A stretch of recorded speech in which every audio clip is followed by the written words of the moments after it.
नाश्त्याला सकाळी झटपट काय बनवायचं म्हटलं की आपण पटकन पोहे हा ऑप्शन घेतो.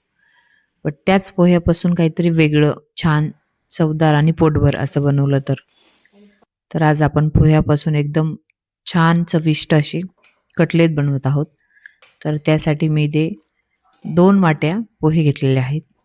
तर ते पोहे स्वच्छ पाण्याने एकदा धुवून घ्यायचे, ते पाणी काढून टाकायचे आणि त्यानंतर परत एक 15 ते 20 मिनिटं दुसऱ्या पाण्यामध्ये आपल्याला हे पोहे भिजत घालायचे आहेत.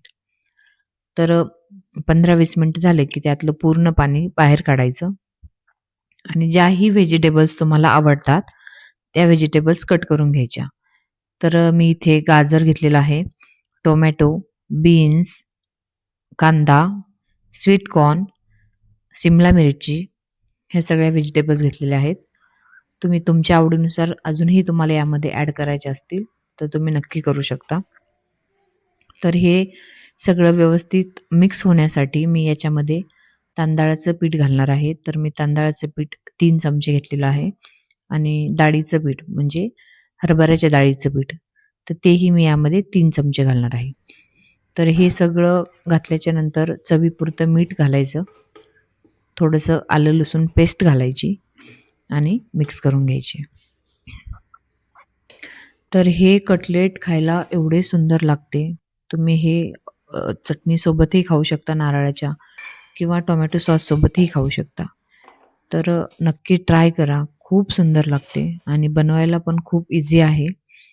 तर मी यामध्ये थोडेसे तीळही घातले होते पांढरे आणि त्यानंतर या प्रकारे पीठ बनवून घ्यायचं आणि आपल्या हाताने छोटे-छोटे गोळे करून त्याचे कटलेट्स बनवायचे. तर मी त्यानंतर वरतीही तीळ लावलेले आहेत. कारण की तीळ जेव्हा आपण भाजतो याला कमी तेलामध्ये, बट तिळामुळे त्याला खूप छान असा वरच्या साईडने कडकपणा येतो आणि खायला खूप जास्त क्रंची लागतात ते. त्यामुळे तीळ हे लावायचे नक्की. तर असे एक-एक करून आपण सगळे कटलेट्स बनवून घेणार आहोत.